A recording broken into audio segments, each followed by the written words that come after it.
நம்ம எல்லாருக்குமே மோட்டிவேஷன் இருக்கு. ஆனா ப்ராப்ளம் என்ன தெரியுங்களா? நம்ம லைஃபு, அதுக்கப்புறம் நம்மளோட பிரையாரிட்டீஸு, நம்மளோட மோட்டிவேஷன எஃபெக்ட் பண்ணுது. நான் ஃபர்ஸ்ட் பியூசி படிக்கும்போதோ, அதாவது 11த் படிக்கும்போதோ, நான் ஒரு நாளைக்கு 2 தடவ ஜிம்முக்கு போன நாளெல்லாம் இருக்கு. அது இப்போ நான் வீட்ல தான் இருக்கேன். ஆனாக்கா நான் எக்சர்சைஸ் பண்ணின்னு இல்ல. கொஞ்ச நாள் பண்ணேன். அதுக்கப்புறமா எனக்கு பண்றதுக்கு மோட்டிவேஷன் இல்ல. நான் வுட்டுட்டேன். அப்ப நான் ஜிம்முக்கு போம்போதோ, என் கூட 5 பேர் வந்தாங்க ஃபர்ஸ்ட் ஃப்ரெண்ட்ஸு. அதுக்கப்புறம் என்னாச்சு, எல்லாருக்கும் மோட்டிவேஷன் போயிடுச்சு. நானு, இன்னொரு ஃப்ரெண்டு மாத்திரம் தான் ஜிம்முக்கு போயின்னு இருந்தோம். அதுக்கப்புறம் என்னாச்சு, என்னோட மோட்டிவேஷன் 2x ஆச்சு. நான் காலையில அதுக்கப்புறம் சாயந்தரம் போறதுக்கு ஆரம்பிச்சேன். சாயந்தரத்தில ஃப்ரெண்டு சைக்கிள் எடுத்துன்னு வருவான். ஜிம்மு பக்கத்து ஏரியால இருந்துச்சு. ஸோ, அவன் கூட சாயந்தரத்தில போவேன்.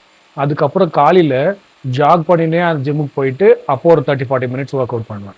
எதனால அப்ப எனக்கு மோட்டிவேஷன் அவ்வளோ இருந்துச்சுன்னா, அப்போ எனக்கு வந்துட்டு பாடி பில்ட் பண்ணணும், நம்ம நல்லா தெரியணும் அப்படின்றது ரொம்ப இம்பார்ட்டன்ட்டா இருந்துச்சு. நல்ல மார்க்ஸ் வாங்குறது கூட அதுக்கப்புறமா தான் இருந்துச்சு.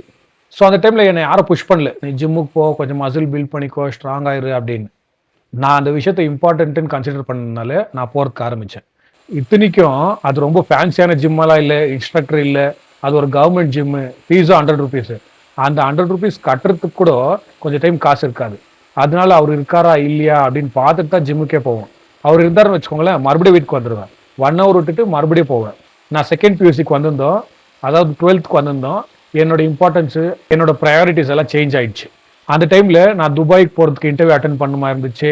அது ஒர்க் அவுட் ஆகலன்னா, பார்ட் டைம் வேலை செஞ்சுனே டிகிரி முடிக்கிற மாரி இருந்துச்சு. ஸோ, நான் என்ன பண்ணேன், இந்த 3 விஷயத்து மேல ஃபோக்கஸ் பண்ணிக்கின்னு ஜிம்முக்கு போறத வுட்டுட்டேன். ஸோ, இப்ப அந்த இடத்துல எனக்கு மோட்டிவேஷன் இல்லையான்னாக்கா, இல்ல. ஜிம்முக்கு போறதுக்கு இல்ல. ஆனாக்கா இந்த 3 விஷயத்த சார்ட் அவுட் பண்றதுக்கு எனக்கு மோட்டிவேஷன் இருந்துச்சு. அதுக்கப்புறம் ஒரு வேளை நான் அப்படியே துபாய்க்கு போயிட்டேன். துபாய்க்கு போனதும் கொஞ்ச நாள் கழிச்சு மறுபடியும் ஜிம்முக்கு போனேன்.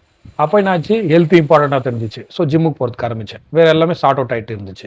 அதுக்கப்புறம் மறுபடியும் டிராப் பண்ணிட்டேன். அதுக்கப்புறம் மறுபடியும் ஒரு டைம் ஜிம்முக்கு வந்தேன். அப்போ டிஸ்க் ஸ்லிப் ஆச்சு. அதோட ஜிம் பக்கமே போல. நான் ஜிம்முக்கு போக ஆரம்பிக்கும்போதோ, என்ன யாரும் மோட்டிவேட் பண்ணல. நானா தான் மோட்டிவேட் ஆனேன். நானே போனேன். ஒர்க் அவுட் பண்ணும்போது கூட அங்க கோச் இருக்கல. நானே தான் மோட்டிவேட் ஆயி நானே எக்ஸ்ட்ரா ஒர்க் அவுட் பண்ணேன்.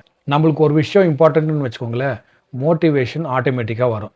இப்போ ஒரு 7 நாளா நான் கன்டினியூஸா வீடியோஸ் போஸ்ட் பண்ணின்னு இருக்கேன். எதனால? YouTubeலேருந்து இன்கம் எடுக்கணும். இப்போ அதுதான் எனக்கு இம்பார்ட்டன்ட்டு. ஸோ, நான் எக்ஸர்சைஸ் பண்றதெல்லாம் கூட வுட்டுட்டேன். ஆனா வீடியோஸ் அப்லோட் பண்றது வுடல. எதனால? எனக்கு இப்போ இது இம்பார்ட்டன்ட்டு. ஸோ, நான் ஆட்டோமேட்டிக்கா மோட்டிவேட் ஆயின்னு இருக்கேன். அது எனக்கு வேணும்னு. நம்ம வாழ்க்கை ஃபுல்லா மோட்டிவேட்டடா தான் இருக்கும். நம்மளோட பிரையாரிட்டீஸ் மட்டும் தான் சேஞ்ச் ஆயினே இருக்கு. இப்போ ஒருத்தர் கல்யாணம் ஆனவர எடுத்துக்கணும்னு வச்சுக்கோங்களேன் எக்ஸாம்பிளுக்கு. அவர் காலையில எந்திச்சு வேலைக்கு போவாரு. அவருக்கு பிடிக்குதோ இல்லையோ போவாரு. அவருக்கு மோட்டிவேஷன் எங்கத்துலேருந்து வருது? அவங்க குடும்பத்த பார்த்துக்கணும், அவங்க குடும்பத்த சந்தோஷமா வச்சுக்கணும், அவங்க கேட்டது வாங்கி குடுக்கணும், எல்லாத்தையும் பண்ணணும் அப்படின்றது தான் அவருக்கு மோட்டிவேட்டிங் ஃபேக்டர். அதே ஆளுக்கு நாளைக்கு உடம்பு சரியில்ல அப்படின்னு டாக்டர்ட்ட போறாருன்னா, டாக்டரு நீங்க வந்துட்டு இதுக்கப்புறம் வாக்கிங் போணும், உங்க ஹெல்த் ரொம்ப மோசமா இருக்குன்னாக்கா, இப்போ ஹெல்த் இம்பார்ட்டன்ட் ஆயிடுச்சு. ஸோ, ஆட்டோமேட்டிக்கா மோட்டிவேஷன் வந்துரும். அவர் வாக்கிங் போவார். இதுக்கு முன்னாடி அவர் வெறும் ஃபேமிலின்னு இருந்தாரு. இப்போ ஒரு சிச்சுவேஷன் கிரியேட் ஆன உடனே அவரோட ஹெல்த், அவரோட வெல்பீயிங்கோ பார்க்கறதுக்கு ஆரம்பிச்சிட்டாரு. நம்ம எல்லாரோட லைஃப்பும் இதே தான். நம்ம எல்லாரும் மோட்டிவேட்டடா தான் இருக்கோம். ஆனா ஒருத்தரு ஒரு விஷயத்துக்காக மோட்டிவேட்டடா இருக்கும். இதெல்லாம் சரி. இப்போ நான் ஒரு விஷயம் பண்ணோம். அதுக்கு எனக்கு மோட்டிவேஷன் இல்லன்னா நான் என்ன பண்ணணும்னா, ஃபர்ஸ்ட் நம்மளே கேட்டுக்கணும். எதுக்காக அந்த விஷயம் நம்ம பண்ணோம்? அது எவ்வளோ இம்பார்ட்டன்ட்டு? அதனால என் லைஃப் எப்படி மாறப்போகுது? அதனால நான் என்னென்ன அச்சீவ் பண்ண முடியும்? இந்த மாரி விஷயத்தெல்லாம் நம்மளுக்கு நம்மளே ஒரு தடவ எக்ஸ்ப்ளைன் பண்ணோம்னா, 100% நம்மளுக்கு மோட்டிவேஷன் வரும் அந்த விஷயத்த பண்றதுக்கு.